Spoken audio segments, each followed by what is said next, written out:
Have you ever just stared at a blank screen? You've got all these ideas swirling around in your head, but you're completely lost on how to even start your design? Yeah, you are not alone.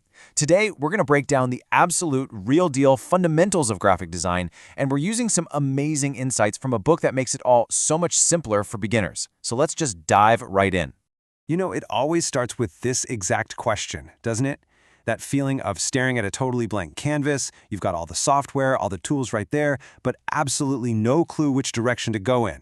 It is the universal, day one feeling for every single designer out there. And look, this isn't some made-up example. This is a real message someone actually sent to the author of the book we're talking about.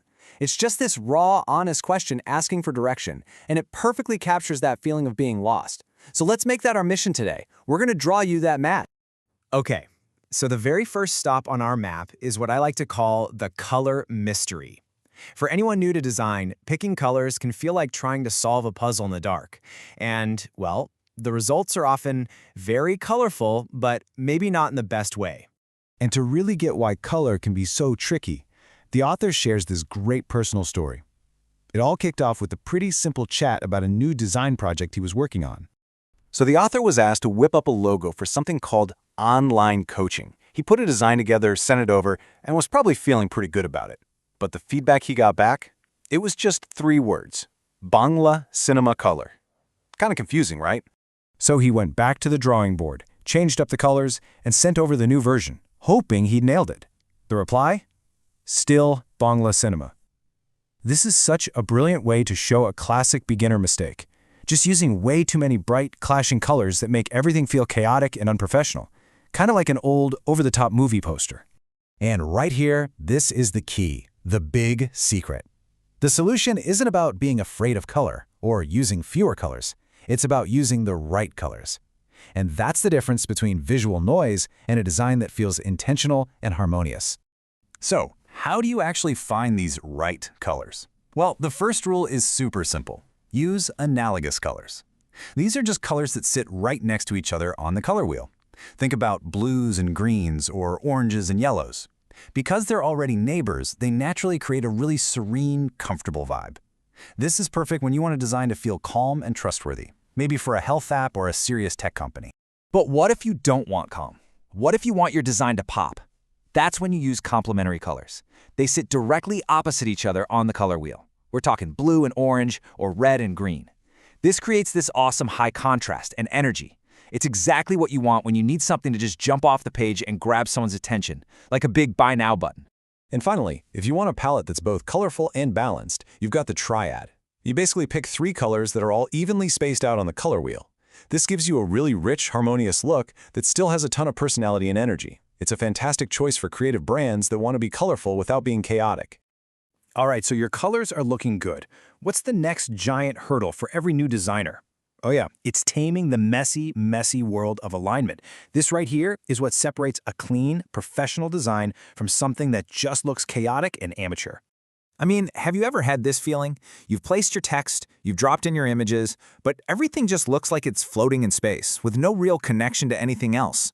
It's such a common problem, and trust me, the solution is way simpler than you think. The entire difference comes down to one word: intention. See, in an amateur design, things are just placed, but in a professional design, every single element is intentionally aligned with something else.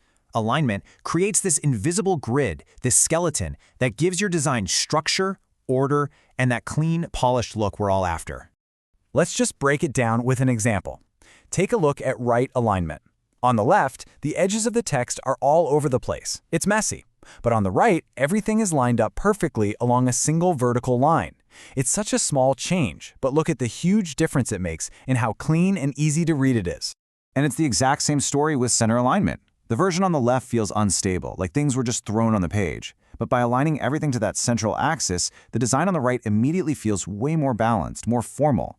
It is a tiny tweak that delivers a massive impact.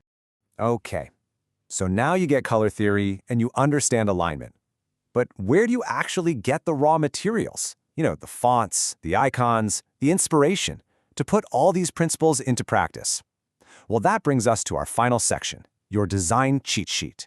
Because this is the next big question, right? You're probably thinking, okay, great, I get the theory, But where do I actually find good fonts? Where can I get cool icons for free?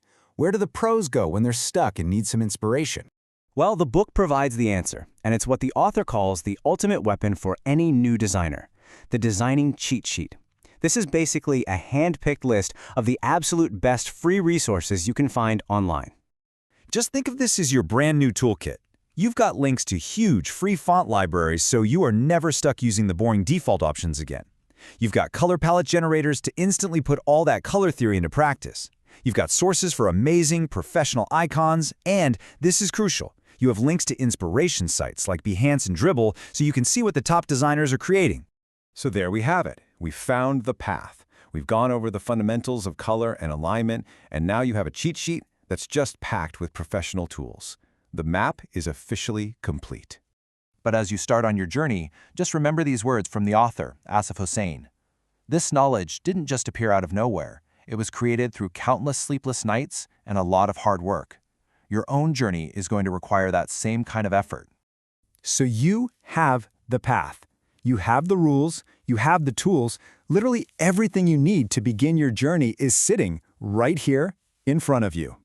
And it really all comes down to these two incredibly simple but powerful words.